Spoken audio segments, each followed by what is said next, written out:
He's watching the weird action. James says, Guys, look at that. He points over to the guy painting the windows. He asks, Isn't that a bit weird to you? Dick answers, Yeah, I guess. Jenny asks, Why would someone be painting windows? James answers back with a question. Why would someone drive around in a hearse? Why would someone have a coffin in their house? Dick laughingly asks, What are you talking about? Coffins? James says firmly, Yeah, that's right. I watched him carry it in last night. A coffin. I saw it with my own 2 eyes. Dick and Jenny laugh their asses off at that statement. Dick puts his arm around James and pulls him in. Dick laughingly says, You're still on that story, man. I was there with you last night. I didn't see anything. Come on. James angrily says, I'm telling you there's something off about those people. Dick laughs and says, Stop it, dude. Not funny. Jenny cuts in and says, Hey, idiots.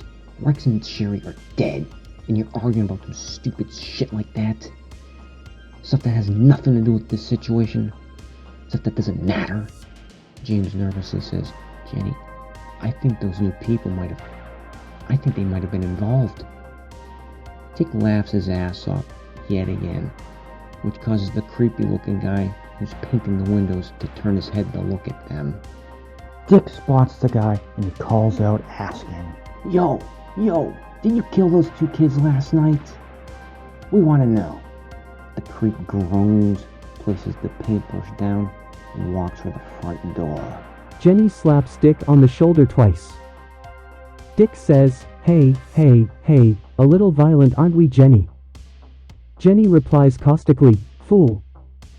The girl rolls her eyes and makes her way over to her car at a quick pace. James asks, Where are you going? Jenny answers, Since nothing productive is going on here, and that you 2 morons would rather argue with each other over stupid things, after finding out 2 of your friends just died, I think I'm gonna make my way to school. James asks, Coming over later? Jenny answers, No, I think I'll be checking in on Rex and Sherry's situation. James offers, I'll come with. Jenny replies, Nah, you and Dickie can sit here and argue with each other over dumb stuff. Jenny gets into her car and drives away as the 2 friends look at each other. James slaps Dick on the shoulder. Dick screams in shock and backs away. James says, Moron, smooth move. Dick replies, Come on, it's just as much your fault, I mean Jesus. I tell you Rex and Sherry are dead and you bring out conspiracy theories about your neighbors killing them. James pleads, Not normal, they're not normal, I fucking telling you man, they are not normal. The jock points over at the house's painted windows, and then he points to the hearse. Dick shakes his head in disapproval as he replies, Painted windows, a hearse doesn't mean jack. James screams back, The coffin, what about the coffin? Dick replies annoyed, I didn't see any coffin, get off it dude, you're beginning to resemble your fruitcake neighbor, the other one. He adds, Do yourself a favor and get some sleep. I'll talk to you later. James suggests by asking, Why don't you go over to the guy's house, and look in the window or something? Dickie says, James, get some sleep. Seriously, get some sleep. He makes his way over to his car, he swings the door open and stumbles his way in. He slams the door shut, and his car speeds off. It's hours later, and Jerry comes cruising up to his house in his silver Thunderbird. As he inches closer, he notices that there's a few cruisers around, and then he notices that the cruisers are in front of his house, in his yard. He looks kind of shocked, worried, and confused. He then further notices that there's an ambulance and a coroner's van right out front as well. Jerry comes to a stop and gets out of his car. He quickly approaches his yard when a tall, lumbering police officer stops him. When Jerry tries to go further, the rough and tough-looking 40-year-old with a crew cut grabs him by the arm. The officer says in a deep voice, Whoa, stay put there, kid. Jerry replies, "This is my house." The officer informs him this is an active death scene. Jerry says as his jaw hits the ground, "What? What happened?" The officer replies, bluntly, "I'm not at liberty to say."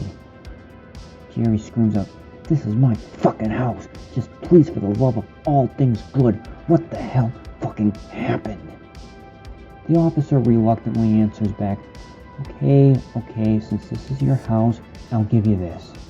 A 19-year-old male was found dead, neck broken. Jerry closes his eyes and cocks his face up to the sky. He lets out a deep breath. He lowers his head and shakes it several times in disbelief. Several days later, the bodies of Rex, Sherry, and James have all been buried. In the time from them being murdered to being buried, several more bodies have been found. All the victims have been dispatched very brutally. One victim had their arms dismembered, another had their heads cut off, throats slashed. Both resembled bloody stumps in the end. Jenny and Dick are standing out in James' front yard right now, right next to the Saturn. The two of them are staring at the creepy old neighbor's house. Dick says, "I'll go over and check things out."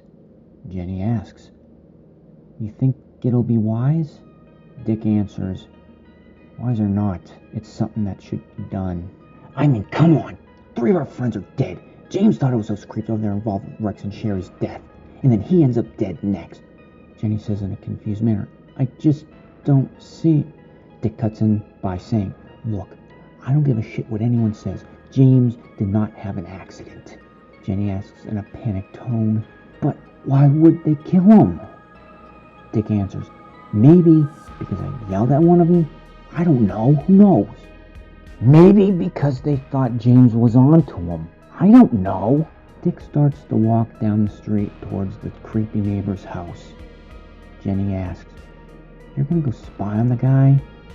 Dick simply answers, "Yes." Jenny walks over to her Saturn and gets in. "Let me know what you find out." The fat kid just keeps on walking down the road until he walks in front of the house that's across the street from his destination. Before he can make his move to cross the street, Jenny's Saturn drives by at a very slow pace, passing by him. This action gives Dick both the time and opportunity to notice the bloodstains on the ground from where Sherry got her heart punched out. Dick slowly walks over and crouches down to get a better look. A grossed out look forms on his face when he discovers what it is. His attention gets averted away from the stain when the shadow of someone walking up from behind engulfs him. When Dick looks up to see the gray-faced corpse guy looking down at him, he gasps in shock.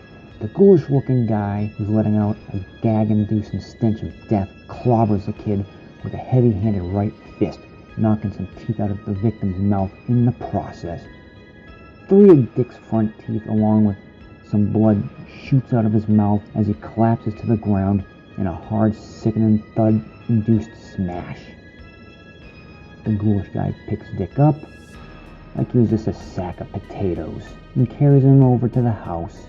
Sometime later, Jenny is hysterically pacing across the very small kitchen in James and Jerry's house. She passes by the small yellow refrigerator, a couple of counters, a sink, and a gas oven as she throws her arms wildly up into the air and crying out nonsensical rubbish. Jerry watches her and is getting more and more annoyed by the second. The tech finally screams out, "Will you just fucking tell me what the hell this is all about?" Jenny stops dead in her tracks and looks at Jerry. She says, "Your brother suspected something funny was going on with the new neighbors. He doubled down when Rex and Sherry turned up dead.